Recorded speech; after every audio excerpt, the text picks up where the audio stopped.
Yes. All right. How can everybody hear themselves? I can hear something. Oh, is it low? Hello. Oh, now I can hear everything. All right. Let me know if it's too loud. How about mine me? is loud. Oh, mine. Now I can hear me. Absolutely. Yeah. All Coming right. in smooth. Yeah, Coming in there crisp. we go. Ooh. Coming in, Chris. Oh. Whoa. No spoilers. No spoilers. Whoa. Already? Wow. Wow. It's already magical. This is No Suggestion, everybody. I'm Ralph Jean Pierre. Co-host Christopher Morucci is here. Hello. Very dazzling with just a hint of Raccoon makeup on. Raccoon makeup. Very Yeah. nice. For the listeners at home. Nice. And ladies and gentlemen, we have a very, very special guest today. The magical, the delightful, the clown prince himself, Chris Manley is here. Hello. Yay. Woo! Chris and I have known each other probably about 15 years. 16, right? 16. 2008, Wow. I thought. I think so. Yeah. The year of our Lord. The year of our Lord. I'm Have a you ever Dominic. heard the story of how I arrived What? Wait. in that room? Okay, so Yeah, I need a little context. I don't know if you were here. I wasn't alive yet When- in 2008. What? Dear God. You weren't here when Christopher Birdie was on. You weren't No, here for that. not yet. Okay. Yeah, Christopher Birdie. Christopher Birdie, past guest Christopher Birdie, or one of Do you those only friend have of mine. Chris's? Only Chris. That's the premise of this show. We only have people named Chris on the show, and I'm Ralph. Yeah. I don't know how I fit, but I keep doing the show. And it's beautiful. Yeah. So that it's I don't even know if I'm gonna get into that story, but basically Bill Irwin brought me to that room. Oh. I showed up.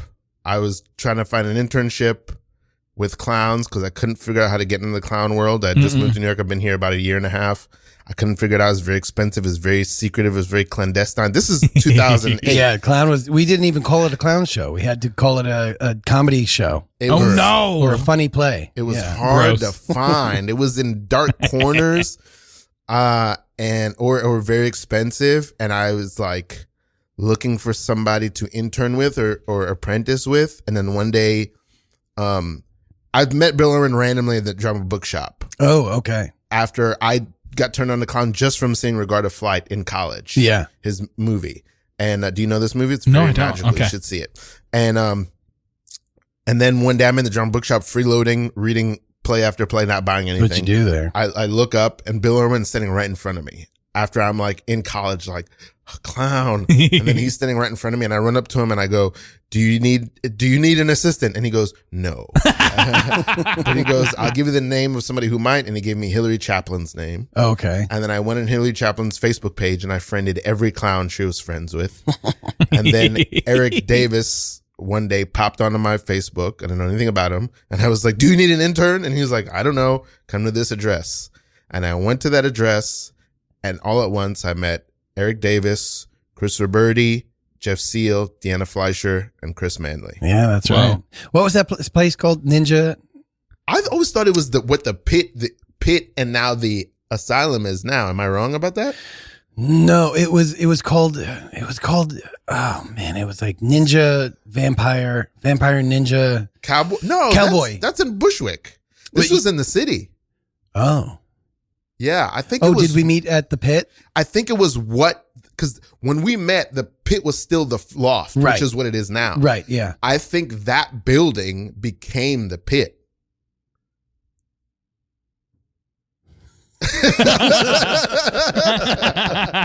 I could be wrong. Okay. That's what I've been thinking yes. for years. Oh, yes. We met in the basement of the Algonquin. Yes. That's right. Yeah. Yes. Before it was the pit. Yes. Totally. Okay. Yeah, Glad you this is okay? You corroborated. totally Yeah. yes. And I can confirm this is all true. I've been fact checking on the side. Thank you. The timeline lines up. But yeah, that day, I think my life probably was just, you were just like, who's this guy? Aw. But for me, that day, my life went like a very sharp pivot. Oh, that's- that It was very fun day. having you in the room Oh, because you yes. seemed so serious. Wait, my You, God. Ralph came in and he was like the quietest guy. and he was just like super like, I am doing this job. I'm here with my notebook. Which is, what job was I even doing? I maybe set up chairs once. You wrote in that notebook constantly. I don't know what I was writing. Yeah, I do have a question about, because you said you walked into the room. What was happening in this room? Like, what was the project? Or was directing a show for Deanna Fleischer that Chris and Chris Roberti and Jeff were in, called Kill Me Loudly. Yes. So they were casting that, and I went in for the audition at this vampire ninja cowboy. Anyway, and they were looking for one clown, and they called me the next week and they said, "Would you like the part? Also, it's now 2 clowns," and that's where I met Jeff Seal. Wow. Who I've been closely performing with. Jeff told me that recently, that you guys actually all met on that project. Yeah. Well, not Roberti. I brought Roberti in because we needed somebody who could be painted all black and move things around in the shadows. Very right. That's incredible. Yes. Okay. But you guys met on this. Yeah. That's so funny that, and then you met Eric on that. But I met because Eric's the reason why I got into clown. Eric Davis, aka the Red Bastard. Right. I saw his show in 2007, his show Red Bastard, and it's a Buffon show. Yeah. Not quite clown, or different from clown. Yeah. Anyway, I saw that show and was like, that's exactly what I want to do. So I took a Buffon class with him, and I was like, that's too hard. And it's a lot of costumes and stuff. I loved it though. But then I took a clown class with him, and I was like, oh, this is magical. That's so cool. Was that your first clown class? And that was my first clown class. Yeah. Wow. I love that. I saw him perform at the Atlanta Fringe this summer with a different Buffon act. It was like a group. Oh yeah, yes. Oh yeah, that's right. Yeah, 3 people, right? This one was a large. Like, I think there were 8 because there were lots of flocking was happening. Yeah. But it was so cool. Mm-hmm. I went in there and became Eric's apprentice. I honestly don't know what I did for him.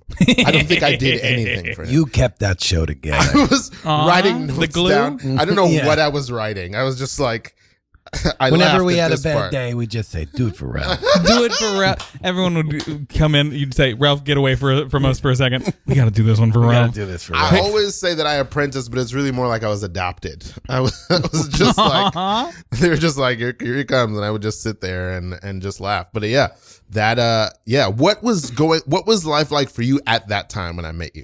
Oh, I was a drunk. Yeah, I'm 11 and a half years sober now. Woo! Congrats. Yeah, that's amazing. Beautiful. Yeah. I was a raging alcoholic and was doing too many drugs at the time. I didn't know this. I would show up so feeling awful to rehearsal at like 6 p.m. Then I'd been out and I'd like smelled horrible. Wow. Yeah. Wow. Beautiful. And then I put New York. put that on stage. So it was really great doing the clown stuff to like do a lot of introspective thinking about myself and the choices I'm making in my life. That's amazing. Yeah. Oh, wow. And which is what I love about the clown is that you pull up your shit and your shame and your muck and you present that to the audience, to society, and that's how you find a connection. I've been thinking about my choices. Parole board and I just sorry, I'm a little bit nervous. I've been thinking about the kind of choices. That's all right. Yeah, I'm no. making. Yeah. You've got all the time. You're the only person we're seeing this month. All right. I know there's seats for me to sit, but I'm gonna stand because I've been thinking about the choices I made, and I've concluded that they were wrong. Okay. And I want to do better. So I know I have a life sentence. Mm-hmm. Mm-hmm. I think you can let me out now because I understand what I did was bad. Yeah. Yeah. And you've been in now- here all weekend. Yeah. Yeah. It's been one weekend since you murdered all of those people. Right. That was a big mistake. Yeah. Oh, can you And- see that now? Shouldn't have. And done you that. understand that? You understand shouldn't that have was done bad? that. You get it? Yeah. It was I it really, it was good or was it? Yeah. Here's a picture of the nursing home that you walked into. Mm-hmm. Oh, let me get my knife. Oh, No. It's the rendering of that picture is very high definition. That's why I was enticed. It's okay. But I know that it was bad. Yeah. But we took your knife away. Yeah. Because it's a good thing you guys did that, because I was about to use it on that image, that photocopy. and you think that you are good to just go scot-free from your life sentence. Upon further reflection, Right. in retrospect, Of over the weekend, okay. Yeah, Yeah, sure. yeah. when I think It back was a on long what I weekend. did, Yeah. I'm like, what is everybody so mad about? And then I thought about it. I see why you're mad. See why? Okay. Because of all the people you killed. Yeah. Yeah. And Yeah. do you want to put it in your words? Because you keep letting us say the thing that happened. Right. But do you want to use your words? We want to hear explain? your voice today. That's Yeah. why Yeah, we're yeah, all you here. know, because like you said,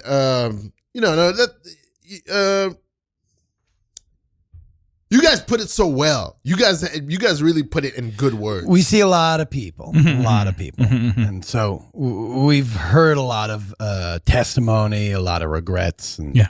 we understand what people are regretful for. Yeah, that's what I'm coming in with today. Those things. Those things Yeah. from other people. Yeah. Huh? What we really want to hear is your own words, the words that you come up with. Yeah. If you want to go ahead and just say your name once and say, I'm sorry for, and then insert the thing that we all know that you did. I'm not going to say it again because we've already said it a lot. A lot. So you know what you did. You know what you did. I, Dan Bradley, feel very bad About. being in jail for the weekend. That was, you were close. You were so close. You had a got lot of the right words. Yeah, you got your name right. Because I did a crime. And a crime of, don't say passion. Yeah, because that's what crime is. I'm going to need that chair, actually. I'm going to need to sit down. Okay, yeah. Have a seat. So do you want anything to drink? I've got an espresso machine that actually my partner just got me for my birthday, so they let me bring it in. Do you want anything? Can we have beers in jail? I mean, it is a parole board. I mean, Come on! why not? Oh my God. So deep. Okay. Very good, very good. Okay. The other thing I wanted to say is, again, I've known you for 16 years. Right. I know almost nothing about you. Mm-hmm. I don't think I know Let me where. introduce you. Ralph, this Yeah. is Chris. Yeah, Chris, hey. this is Ralph. I don't think I know where you're from. I don't think I know where you grew up. Maybe I've heard. Is it Jersey? It is Jersey. Okay. I didn't know that. Yeah. I didn't Okay, know that. all right. You couldn't tell it by the accent. What's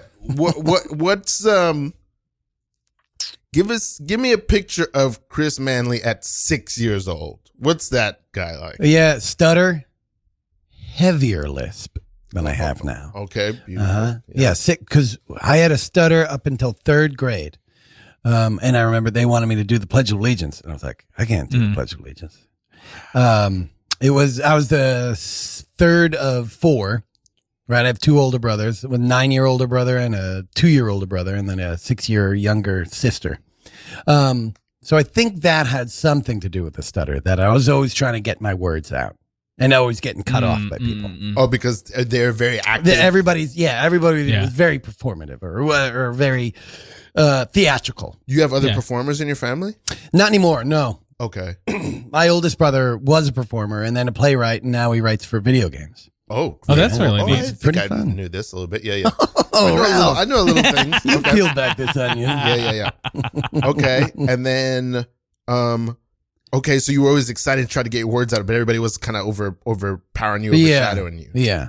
Was it like rough and tumble? kind Oh, of a well, with bring? the brother who's close in my age, we would really hurt each other. No. Yeah. And also, I have crazy accidents. Like I melted all the flesh off of my right hand, grabbed onto a steam pipe when I was like 3. My father had to come in, and I don't remember this, but he had to come in and peel it off with a spatula. He said it was like one of the most Christopher horrific Morucci things. is wincing and writhing. No, I'm handling it well. It's an audio podcast, Ralph. Don't throw me under the bus. Sorry. right. And then in third grade, I lost my stutter, but I also lost the top of my ear at a sleepover party. We were like, let's put sleeping bags over our heads and jump into each other. And it was totally fun. And then I fell over, bonked my head, and I took the sleeping bag off because I was like, oh, I bonked my head. I should just have a seat. Let's play Rambo 3. So then when I was watching somebody play and I saw 2 drops of blood on my hand, and I was like, I had the wherewithal to come up with a silly joke where I was like, is my neck bleeding? Is my head bleeding? Or did you just paint the ceiling red? That's such a good joke. Yeah. But I didn't know what was happening. There was blood just gushing down the side of the entire side of my face. Oh my word. What a world. What part of Jersey is this? Bergen County. Bergen County. So not far from the city. Not far from the city. 45-minute drive. Wow. We would go there in high school on our lunch break to see if we could go buy a bag of weed. I'm assuming we're like pretty close in age. I just turned 40. I just turned 40 in February. Whoa. Oh, we're real close in age. Yeah. Yeah. February 21st. November 19th. Ooh. I got the age on you. I was born in 2009.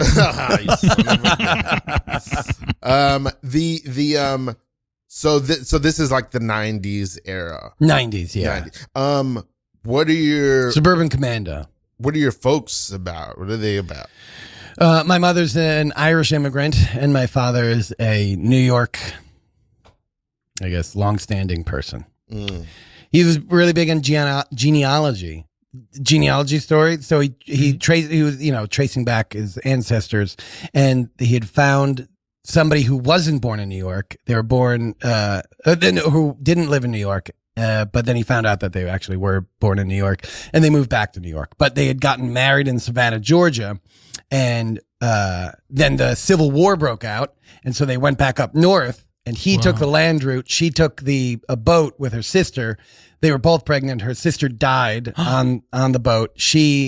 But they both gave birth, so she had these 2 babies. And then when they got up to New York, they couldn't find each other until one night she was walking along a dirt road in Manhattan, a muddy road, and this guy jumps out. A carriage is bearing down on her, and then a guy jumps out and shoves her off the road. And that guy is her husband. That's maybe the most incredible, wildly romantic thing I've ever heard in my life. Right? Okay, so he saved her life, and he was he was married to her already. And did they got remarried on the spot. Oh my God. That's beautiful and so heartbreaking. Like the fact that literally there was a sister and then raising her sister's child. Right, yeah. That is... She was raising both children. Did she have both children with her? Yeah. She had at that moment. Right. I mean, what are you gonna? You don't have babysitters back then. You can't. This is insane. Wow. And are there a lot of stories like this in your family? There's a bunch of stories. I mean, there was the Virginia Slims, Aunt Ginny. She apparently is the inspiration for Virginia Slims. Yeah. That's. I was like, oh, she smokes Virginia Slims. No. She was at the dinner with her husband, worked for whatever the cigarette company that is, Benson I don't know, Philip Morris, something or another. And then the CEO was over for dinner, and she was like, oh, you should have cigarettes for women. That would be thinner, and Jenny, women are not supposed to smoke cigarettes. Now that's preposterous. I won't have any of this kind of talk. Let's just have a little...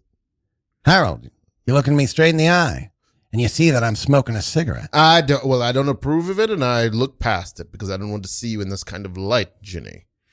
Now, you're being a poor influence on our son, Winston. Hello. Hello again. Sorry. I just woke up. Sorry. Good morning, Mother. Good morning, Father. Thank you, Winston. Have a cigarette, Winston. All right. Thank you, Mother. You're my favorite. Jenny, I don't approve. I'll have one of these man cigarettes. Mom, you shouldn't be smoking. Would you mind lighting me up, though? Thank you. I am 5. Have a poached egg. All this. They really should make cigarettes for babies. I don't. I think that's a wonderful idea. All my friends are taking up smoking in school. And look at these cigarettes. They're so big for your little hand. I know. It's bigger than my little head. Ginny, I am a man of logic and of reason, but I must say there is an instinct in me, a feeling deep inside that says it cannot be right or proper for a woman or a child, my God, even a man, to be smoking cigarettes. Something about it seems wrong to me. I don't stand for it. I don't believe in it. Well, believe what you will, Harold. We're both smoking. Yes. Having a great time doing it. I truly have been the sensation around the preschool. Everyone is walking up to me asking me to bum a cigarette, and I'm like, well, it's a popularity contest, isn't it? They are a halfpenny a pack. Oh my God. Winston.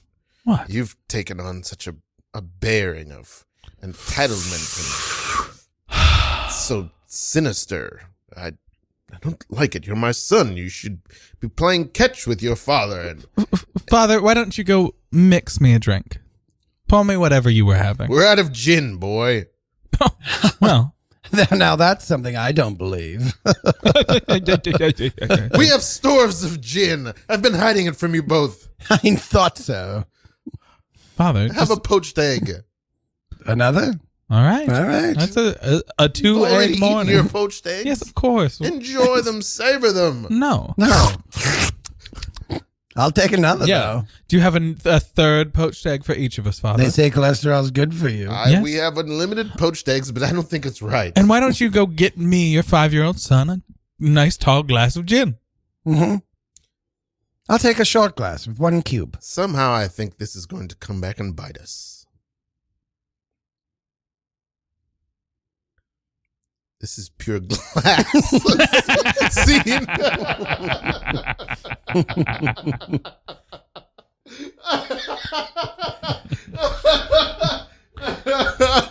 I'm sorry. Speaking of 40 and cholesterol, Yes. Okay. I just had a physical like 2 weeks ago, and I have high cholesterol for the first time in my life. It's crazy. Well, actually, apparently the second time in my life, because my last physical, I also had high cholesterol, but I didn't look at the results. What do you got to do? See, I think you're so fit. You seem so active. I do feel fit, but I eat a lot of eggs. And butter. Is it really eggs? It's eggs and butter. I put so much, like I go through a Kerrygold, one of those big blocks of butter, like in like a couple days. Wow. Okay. Like they say like a tablespoon. I'm like, you mean 2, don't you? Yeah. So they do. What is it that you got to adjust now? I cut back on. Now I'm gonna start using more olive oil. Olive oil. I use a lot of olive I do. oil. Yeah, I love olive oil, but I like olive oil and butter. Yeah. Now yeah. But also instead of having 2 eggs in the morning, I have 1 egg. See, eggs make my tummy hurt, and so yeah. You're good. What do you think? You're also only 5. Yeah. I'm also a 5-year-old. Winston? So young and petite. Where are your feelings right now about turning 40? What are your feelings in that? I'll share mine too, and then Christopher, you can share your were you 10 years from that? Yeah, I did turn 30 this year. Yeah. 30 this year? Okay. I'm totally cool with it. Because I feel great. Mm-hmm. And I'm able to do all these things that I wasn't able to do, especially when I was drinking. Although I was able to get hurt a lot easier when I was drinking. But I didn't notice it. But I've been working on stuff. Like I couldn't touch my palms to the floor for a while. And then for a couple months I worked on it. And now I can. That's beautiful. All the way to the floor. Okay. Wow. Can beautiful. confirm, Chris just touched. Can confirm.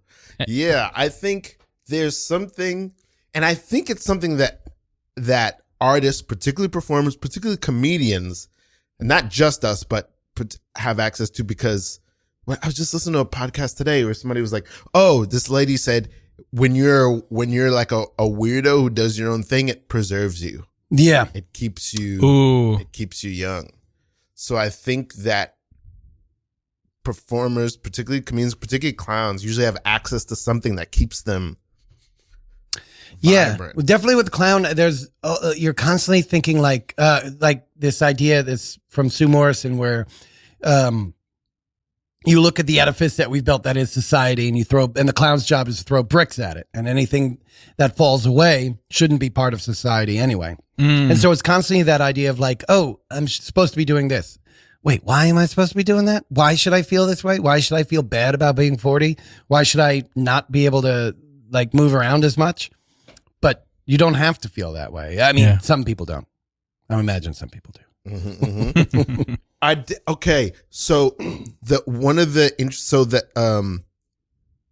we're both clowns. I did not know until recently that you were more of, and I think Eric is too, but more of a devotee of pachinko approach to clown, which is like a more like what's the word, shamanic, mystical approach to clown, which is pioneered by this guy named a Canadian guy named Pachinko, who used a lot of these like this like Native American dream work. He was a white man, but Native American dream work to find his way into clown. It was very interesting, beautiful kind of mystical work, and it builds very interesting clowns, but it's kind of a more obscure. I want to compare it to like in acting. I don't know if you know about this, but like Michael Chekhov work as opposed to like Stanislavski method work. It's like kind of off to the side, but it's its own thing that is very powerful and very useful, but a little bit more quirky and odd than the straight path people usually take into clown. Is that a good way to describe it, you think?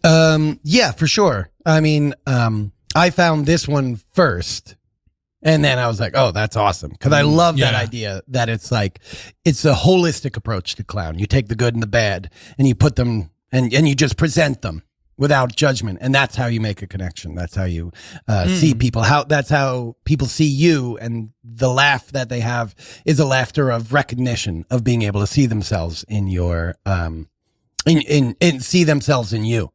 Wow. Beautiful. I love that. What's stunning about this is, and I do a lot of weird talk about stuff in my class. Yes, you teach at the BCC, the Brooklyn Comedy Collective. Yeah, we got a great clown curriculum. Oh yes, I love that. I'm here to talk about it. Yeah, and I didn't. Okay, when I say I truly didn't know that you were like drinking or doing drug like in a way that was a problem. I truly had no idea. I just thought, oh, Manley is brilliantly funny. A little bit mean sometimes and aloof. That's what that's what I thought. But like it was like so I didn't know. But so what also surprised me. I wasn't mean to you though, Ralph, was I? A little bit, but in a way that made me feel like a little brother. Oh, okay. That's how I felt. Yeah. That's how I felt with all of you guys. But I think I always could tell that you were devoted to clown, but I don't think I ever heard you talk about it in that way in those times. Yeah, I definitely didn't like talking about it. Ooh. Just because I was just a young idiot. I'm sorry that I was mean to you, Ralph. That's okay, Chris. Okay. You know, and I was like, oh, you can't be into stuff. Yeah. That's not cool. Very good. Well, I want to know this. What was your experience like moving into the city and being we're the same age, so we probably had like a very similar, or maybe not, adventure. Just like did you come and be like, I'm going to be an actor? Did you come and say, I'm going to be a comedian? Were you planning to be an artist at all? No. So I went to school for physics. Whoa. Yeah. Hell yeah. Yeah, it was fun. Did you go there through? No. I switched after the first semester because I didn't go to any classes. Just played rugby and I didn't even join the fraternity, but it was fun for a while. And then they wanted me to wear stinky clothes. And I was like, I'm not into it. Yeah. So then I had a 0.3 GPA and I was like, maybe I'll switch stuff up. Yeah. And then I took an anthropology class. Oh, that's right. I took an anthropology class, loved it, and met these two British dudes, and we were smoking weed at a party. And then they went back to England after the semester, and I was like, I went to the study abroad office. I was like, I want to go to England, study there. And he's like, why don't you go to Africa? And so then I went to Tanzania and Madagascar, and then India and Spain. Wait, wow. Yeah. instead of going, I did go to England just by myself, to try to find my namesake, Christopher Bruton. But then, didn't find him.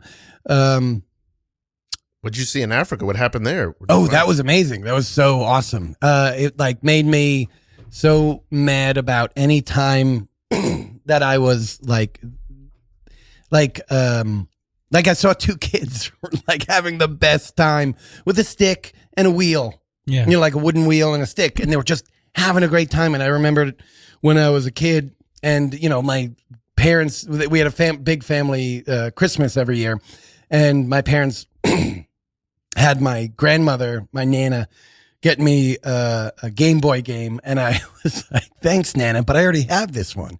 Like, you asshole. Yeah. You know, that kind of thing. Studied lemurs in Madagascar. Wow. That was just cool to be living in a rainforest. But anyway, got out of college, decided that my best use of my body and time would be to go to Webb County, Texas, and build houses.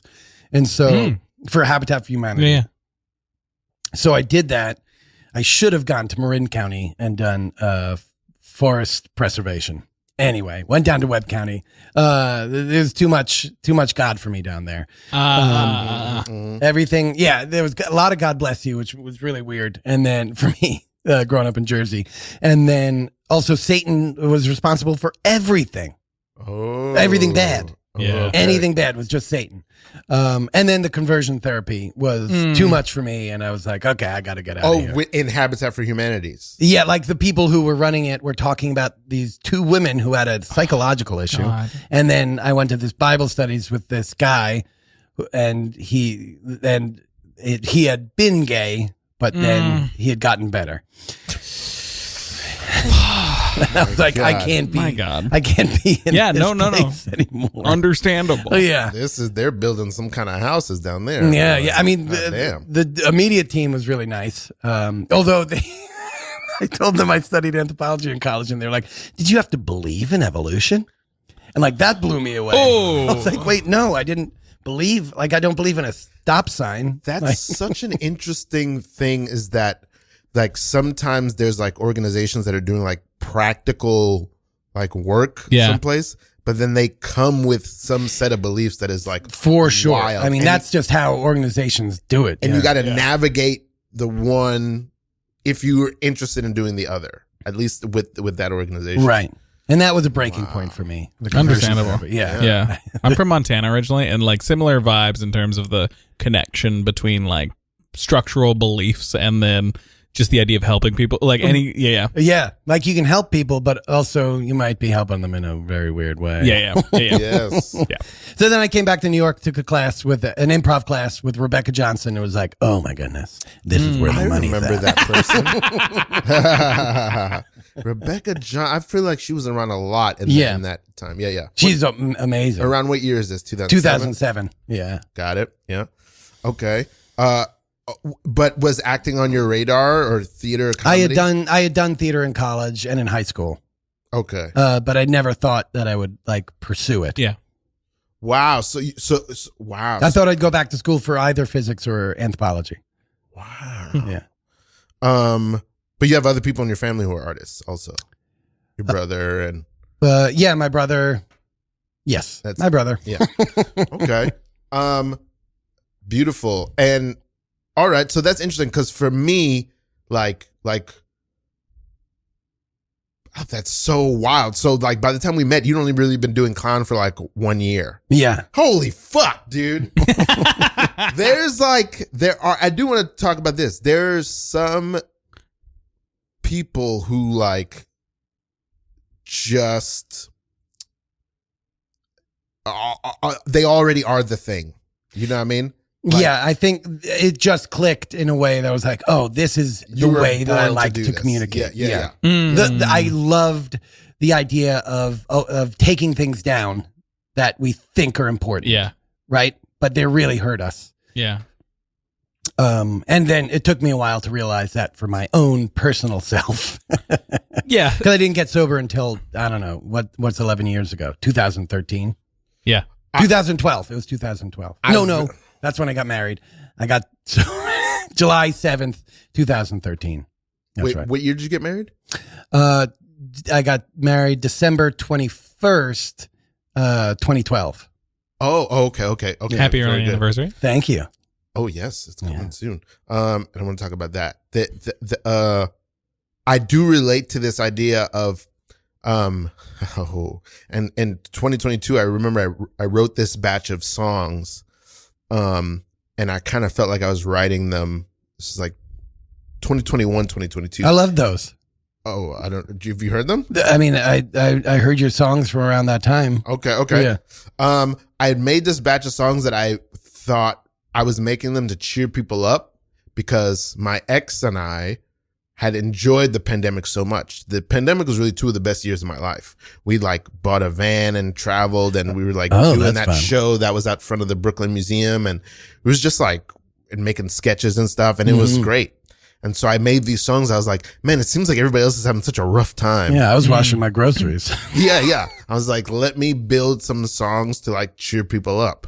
Little did I know that my life was going to collapse and that I would need those songs to cheer myself up, that I was going to be like on the lowest point of my life. So it's wild to like create art and think, it's to help people or to teach people. And it's like, oh, this is for me.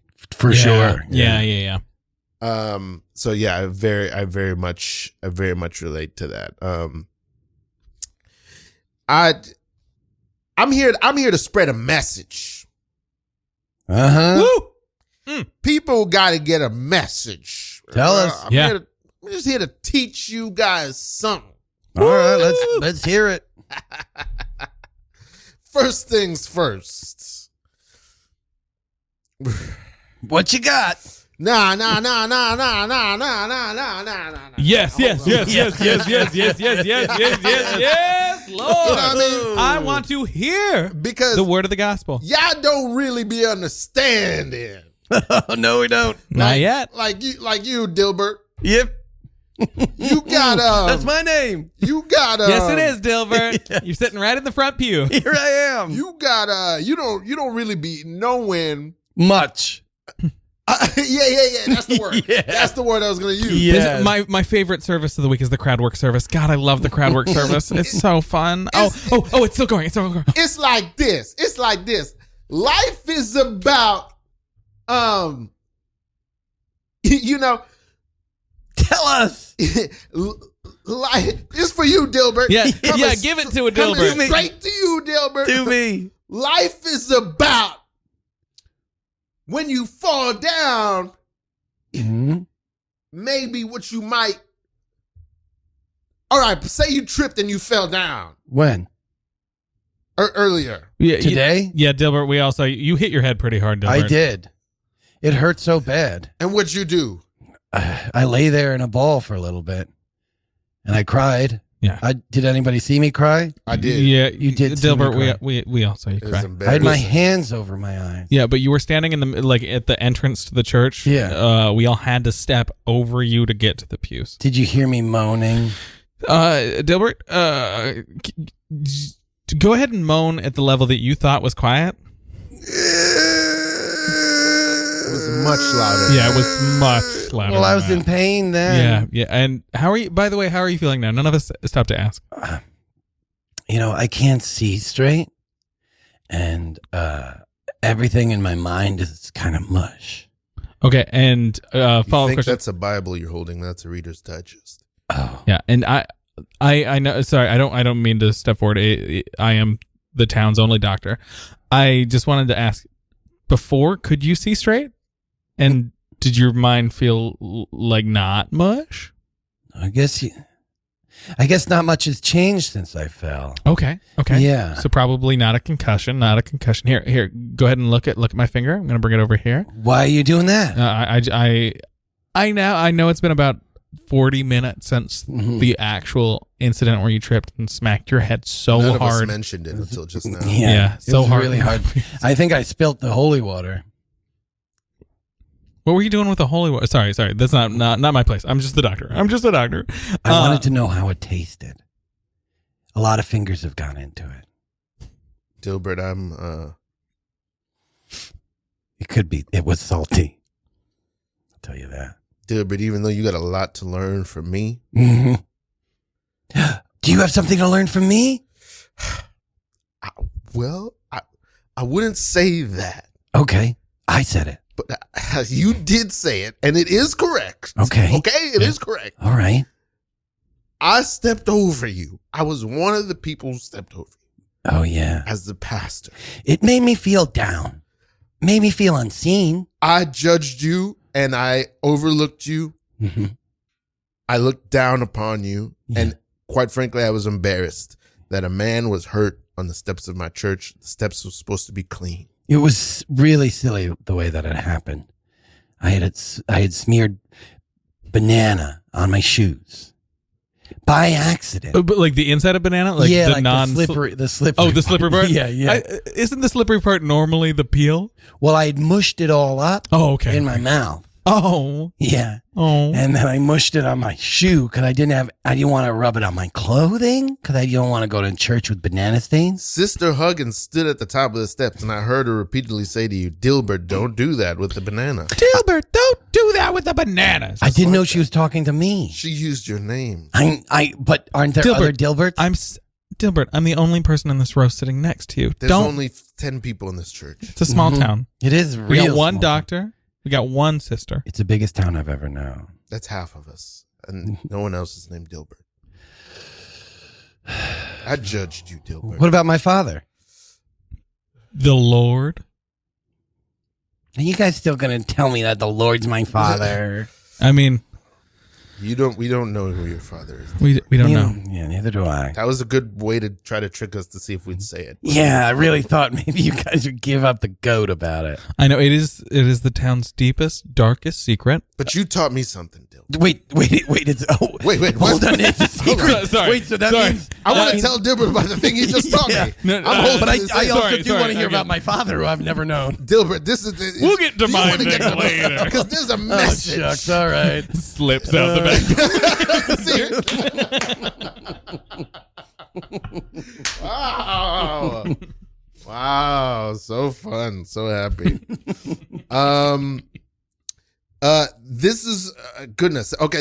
I'm going to get to this. I don't know if I ever talked to you about this, Chris, but I've never seen anyone,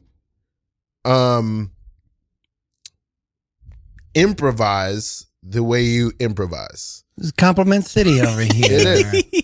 Because I never saw anybody like really do clown. They used to say it about Phil Wells. All respect to Phil Wells, he's a wonderful player. Remember him? But I never saw anybody play the way you did, where you had always complete connection with the audience and your scene partners. Oh, well, thank you. I never seen anybody else do that. Yeah. I think that's like the biggest thing about clown. And that's what I try to tell people constantly in my class is like, just connect with the audience. Just constantly let us know what's going on through your connection with us. And it's fun because also why are we on stage? Yeah. Because we're here live. Why are we doing this live? You know, it's to connect with people. Mm-hmm. And so it's very filling for me. Do you have any, it's not important, but I'm just curious, do you have any insight on what you think that is about you in particular that makes that so satisfying? Like a way you came up or just a way that you are? Yeah, I mean, it's like just immediate gratification, right? You say something and you get a reaction from people. I mean, you look at somebody and you get a reaction from them, and it's nice to do that constantly. Yeah, because I was growing up, I was always looking for a reaction because my oldest brother was the funniest guy I knew, and so so it was always trying to make him laugh. Love that. That's so cool. And then my parents were both so funny together, and so it was trying to make them laugh. You know, that's nice. Oh, that. It's nice to come from, I don't know if your family was like this, Christopher. It's nice to come from. There's something, I don't know if you ever hung out a lot with Haitian people. Never once. Haitian, Wait, what are you trying to tell me now? Haitian people are like That really got me.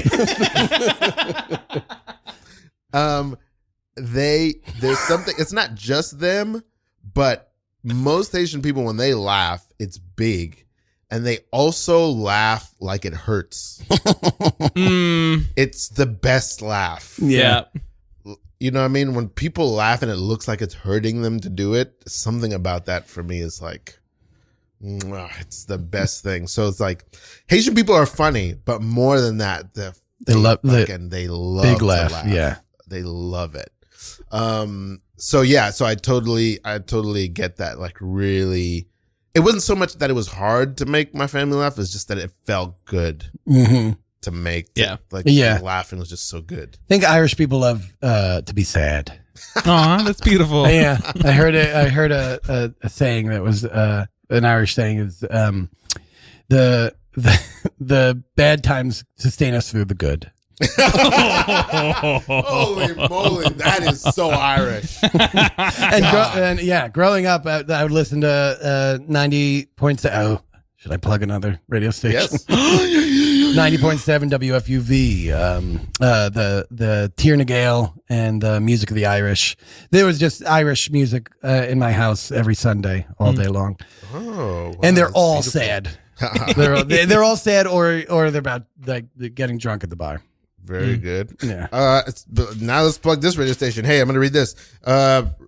January 1st, Radio Free Brooklyn's annual campaign to raise critical funds for the station. This year's funds will support a 10-year anniversary plan to help improve station operations and build a new app. From November 29th to December 31st. It's free.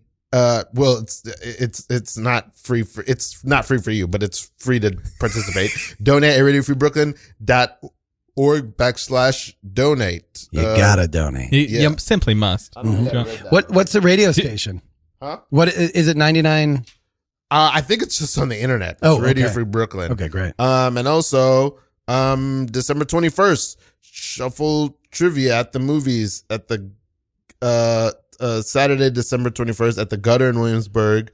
All film buffs and music geeks, December 21st from 6 to 8 at the Gutter in Williamsburg. Join us for a night that'll reel you in. We're rolling out the red carpet for a celebration of iconic soundtracks, cult favorite movie musicals, artists who've made their mark on the big screen, produced in collaboration with Radio Free Brooklyn. Is your chance to assemble team, flex your knowledge, and score some epic prizes. Don't miss it. Saturday, December 21st, 6 to 8 at the Gutter. I'll be there. Yeah, sounds like a great time. Woo! Talk about you got married right before you got sober? Yeah, and then I was drunk at the wedding. But so I got married on the 21st of December, and then we had a wedding party in June. Right? No, Memorial Day weekend. Ugh, the traffic was awful. Your But wife I is got the brilliant Shaina. Shaina Feinberg. She's an amazing filmmaker. She yes, but I got pretty drunk at the wedding, and then my father came up to me and was like, "Hey, why don't you slow it down?" Wow. Yeah. That's sweet. Yeah.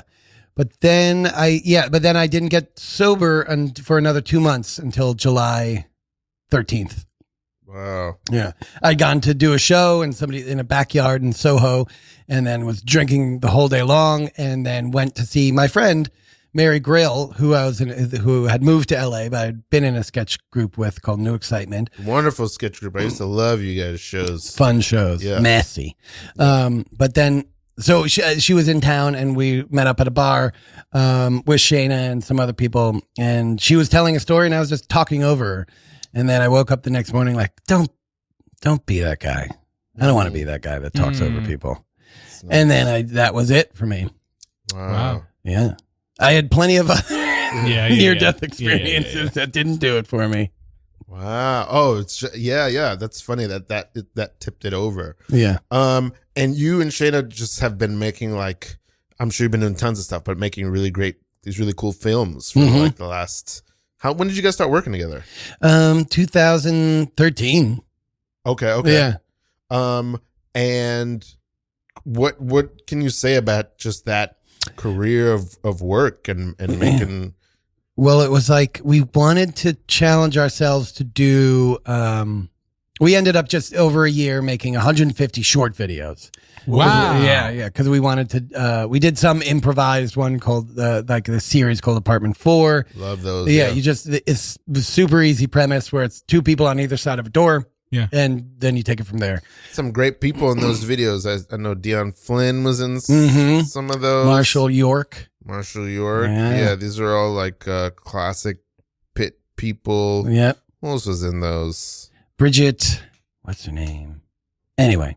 A lot of fun people. Did a whole bunch of those, and then we wanted to start making larger things. So we put together a movie and wrote a movie and then planned it. And then it just happened. That's amazing. Yeah. And we wanted to like talk about serious topics because we're both comedians. So, from like with our humor, the first one was about like, can you be creative after you have a baby? And we made it when she was, starting it when she was 7 months before she was due up until 7 weeks before she was due up until 7 weeks after she was due. Oh, wow. Oh, yeah. And the answer was yes for that movie. And then we did a movie. Yeah, we did a movie about grief because her father passed away. And so it was like we used several narrative lines through that film to like show how grief interrupts you constantly in life and it comes back. Yeah. Even if you're on a quest. And then we did one about alcoholism. And then since the pandemic, we've been doing a lot of documentaries. Just because it was, yeah. And those are really fun to do. And, am I low here? And what have you, can you talk a little bit about what it has been like to be creative, be a filmmaker, do all this stuff, you have 2 kids? Two kids, yeah. 9-year-old and a 3-year-old. Shout out to them. Well, this is the latest thing I've ever done in the past. Yeah. You know, I'm in bed. My phone shut off at 10 p.m. Yeah. Because that's normally when I'm asleep. But it's just, it's amazing having a partner who's so committed to the art and to the kids, the family, as I have. Couldn't do it without her. I don't know how people do it as a single person. It's so hard. Yeah. It's very hard, but it's also very nice, and I love it. And seeing their faces smile is so nice. And seeing them develop personalities is amazing. Jeff, I know you got to get home. I do got to get home. I've told you this. Let's come on. Let's just brainstorm a little bit longer, man. It's been a great sesh. It has been a great sesh. Let's just brainstorm a little bit longer. Boys, I got some more Mountain Dew for you. We're going to go all night. We will not leave until the crack of dawn. Let me get a Mountain Dew. Let me get a Dew. Jeff, you got 5 daughters. Let them do their thing. Let's do our thing. Oh, they are quintuplets, and they're 2 years old. We got a quintuplet of Mountain Dews plus an extra 6-pack of Mountain Dews. Yeah. I stole half a pack of soda. Right on the corner? Yeah. Did they see you? Yeah. They'll be here in a second. Oh, gosh. Okay, well. I shouted the address of where I was heading. You got to stop doing that when you steal stuff. You steal a lot of stuff. So responsible. I'm sorry. Listen, I learned stuff by having these kids. Like what? What could being a father ever enrich your life or teach you? Listen, you can't shout your address just after you steal something. Really? Okay? Yeah. Wait, that's so applicable to my thing. I heard you in the street shouting. I was like, that's his address. It's awesome. Yeah. Great address, but it's going to bring him right here. Number 2, if you're going to be eating a peanut butter and jelly sandwich, you got to check with yourself inside your body to see if you're allergic to peanuts first. Wait, Jamie, you are eating a peanut butter and jelly sandwich. And your face hurts everything. Your face is really red. A lot of pustules. Let's keep working on these ideas. I really think we're gonna crack this TikTok idea by the morning. We're gonna get one 15-second video out of this night, at the very least. It's just been 12 hours. We're just getting started. All right. Yeah, you're Mr. Idea. Okay. All right. You want ideas? Yeah. You want ideas? That's You're literally all we want. because I'm covered in hives. Yeah. Okay. So let's get you covered in hives. You eat another bite of the peanut butter jelly sandwich. Yes. Okay. And you cover him in cream. Okay. Yeah. Yeah. I do have a lot of topical lotion. I did just steal this. Jeff, if you I got it from lunch. I said I'll be over at 332 West Broadway. Shit. No, I told them my address too. Yeah. That's not okay. But here, okay. At least you didn't give them the apartment number. Oh. No. Guys, you won't believe this. You won't believe this. No. I might have gave them the apartment number and oh no, I just realized that when I stole, they said, "Sir, you can't steal from us." And I said, "I'm not listening to you. Take my spare keys." I gave them keys. Oh no. Oh. Jingle, jingle, jingle. Oh no, I don't know what this Hello? could be. Let me go answer the door. I'm the police. Hello? I'm the police. Oh. Sorry, we're just a couple bros in here pitching TikTok ideas. I'm Having a boys' here night. on behalf of Jeff Doyle's family. Wait. They want you to come home. Jeff. The man. This has nothing to do with me? This is okay, great. I'm actually gonna You're head under out. arrest for being too sexy. Got you a stripper. Your wife and 5 daughters bought you a stripper. Hey. All right, I got an idea.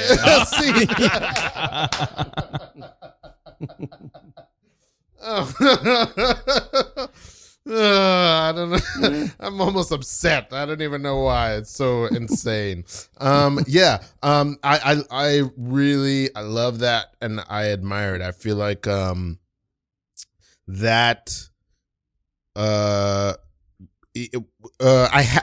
do I put this? How do I put You this got in a it, way Ralph. You that got is not it. emotionally painful. It's a really cool thing to have a partner who is also very passionate about art, and they are passionate about theirs, and you guys can make stuff together. It's Right. really wonderful. Yeah, it's really nice to be able to, because we make everything, because she writes and directs and then I edit and sometimes act and stuff. That's amazing. Yeah. We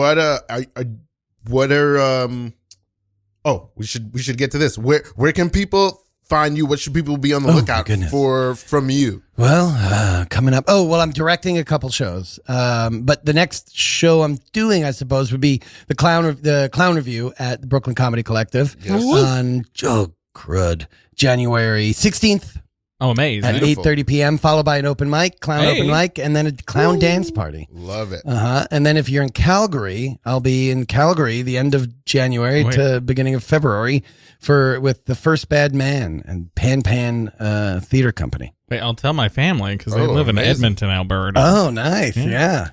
And how can people find and follow you if that's what you're interested in? Yeah, look for Chris Manley. Look for Chris Manley. On all the things. Look for Chris Manley. Yeah. I don't follow anybody on TikTok because I like just having anonymous, funny videos happen. Perfect. How about you, Christopher Morucci? What do you got going on? Yeah, you can find all my stuff at Christopher Morucci, which is Morucci on all the things. I got a new show coming up at Caveat. Doing a comedian version of the TV show The Traitors. So we'll be doing that in January. It's January 14th at 9:30 p.m. at Caveat. So that'll be fun. Fantastic. Ralph, what do you got going on? I'm just staying alive. I'm working on music stuff. I make music as Precious Gorgeous. If you want to learn more about me, my music, this podcast, you could look me up at preciousgorgeous.com or preciousgorgeousralph, RALF.com. Either way, both of them take you to the same place. This has been No Suggestion. Ralph Jean-Pierre, Christopher Morucci, co-host. Chris Manley has been here, and it's been magical. We love Thanks you for all. having me. Good You guys night. What a wonderful night. Goodbye.